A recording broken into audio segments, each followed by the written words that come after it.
안녕하세요, 미니파파입니다. 이번 금요일장이 하락 마감한 상태에서 세계 여러 국가의 증시도 그리 좋은 흐름은 아닌 것 같아요. 그 와중에 미국의 게임스탑이라는 한 게임 유통업체의 주가 급등으로 말들이 많죠.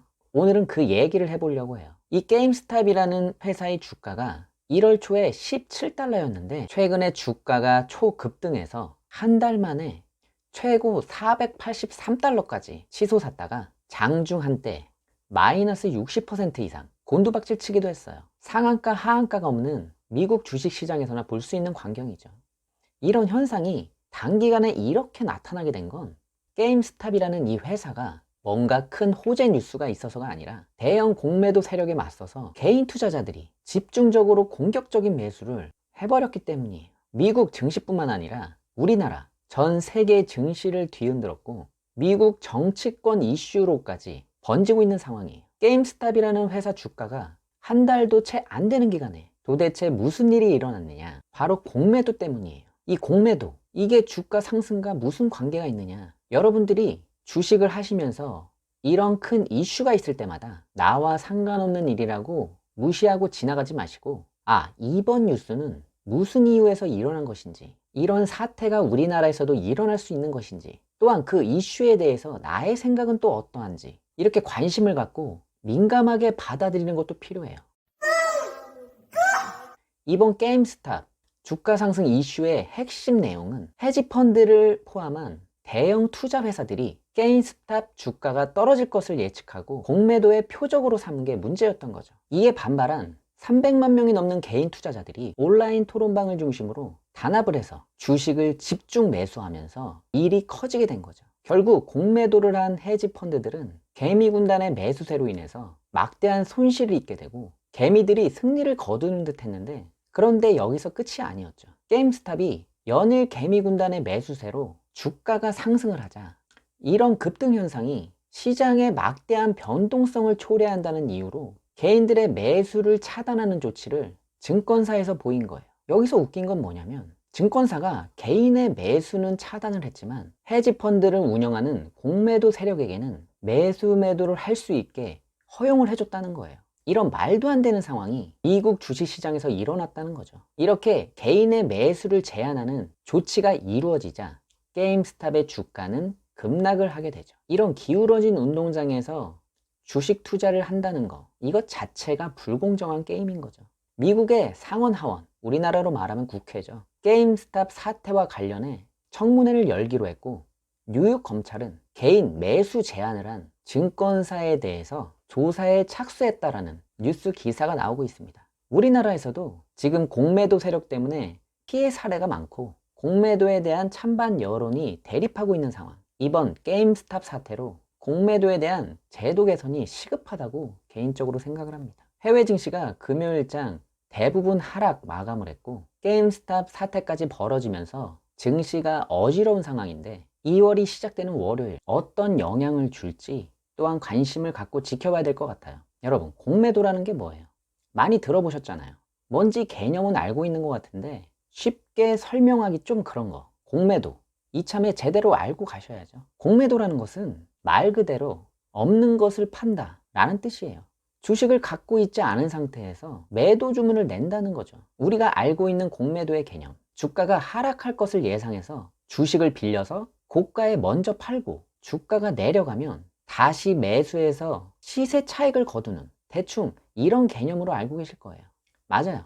예를 들어서 삼성전자가 이번에 9만원까지 갔잖아요. 내가 삼성전자 주식을 갖고 있진 않지만 9만원이면 이제 단기적으로 최고점을 찍은 것 같아서 이제 서서히 주식이 떨어질 것 같은데 어떻게 수익을 낼 수 있는 방법이 없을까? 이럴 때 공매도를 활용을 하는 거죠. 주식을 100주를 빌려서 9만원에 미리 매도를 하고 주가가 7만원으로 떨어졌을 때 다시 100주를 매수했다고 한다면 매도했을 때의 금액은 900만원, 다시 매수했을 때의 가격은 700만원, 이렇게 200만원의 차익이 발생하는 거죠. 그런데 반대로 주식을 100주 빌려서 9만원에 매도를 하고 주가가 떨어지면 다시 100주를 매수해서 상환을 하려고 했는데 주가가 계속해서 올라서 11만원이 됐다. 이렇게 되었을 때는 처음에 매도했던 9만원의 100주, 900만원에서 매수를 할 때는 11만원으로 올라왔기 때문에 매수를 할 때 1,100만 원이 필요한 거죠. 이럴 땐 공매도를 잘못 활용했기 때문에 200만 원의 손해가 발생한다고 볼 수 있어요. 좋다. 무슨 말인지 이해는 하는데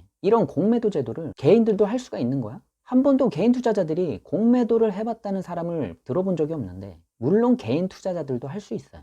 그런데 문제는 기관 외국인들이 공매도를 할 때의 규제와 개인들이 공매도를 하려고 할 때의 규제가 다르다는 거예요. 철저하게 개인 투자자들이 공매도를 하려고 할 때 그 규제들이 굉장히 불리하게 적용되어 있어요. 그래서 개인 투자자들은 공매도의 활용을 적극적으로 활용할 수가 없는 거죠. 처음에 공매도를 만든 취지는 좋았어요. 특정 주식의 가격이 단기적으로 과도하게 상승할 경우 매도 주문을 증가시켜서 주가를 정상 수준으로 되돌리는 증권시장의 유동성을 높이는 역할을 하기도 했는데, 이런 좋은 취지와는 반대로 공매도를 하고 주가 하락을 유도하기 위해 부정적 소문을 유포하거나 부정적 기업 보고서를 작성하는 등 투자자들의 불안감을 조성해서 주가 하락을 유발하는 사례들이 많이 발생하고 있다는 거죠. 이런 것들에 대한 제도 개선 마련을 금강원에 계속 요구하고 있지만 바위에 계란 던지기죠. 결국 공매도로 이득을 보는 쪽은 기관, 외국인들이기 때문에 개인들의 목소리를 들어줄 리가 만무하죠. 일반적으로 공매도는 주식을 빌려와서 미리 팔고 다시 매수를 해서 상환을 한다고 말씀을 드렸어요. 근데 중요한 건 어디서 빌려오느냐, 이걸 많이 궁금해 하시더라고요. 기본적으로 공매도는 차입 공매도와 무차입 공매도로 나눌 수 있어요. 초보 투자자들이 이해하시기에 오늘 너무 많은 걸 말씀드리는 것 같은데, 이 영상을 한번 보고 공매도에 대해서 한 번에 이해하시기란 어려우실 거예요.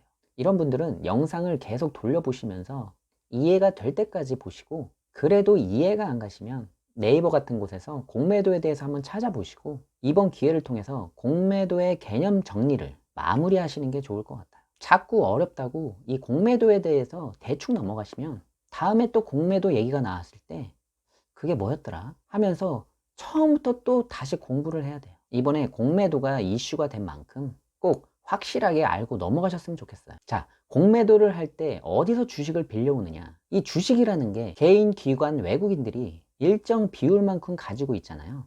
쉽게 말해서 제가 삼성전자 주식을 100주 가지고 있다.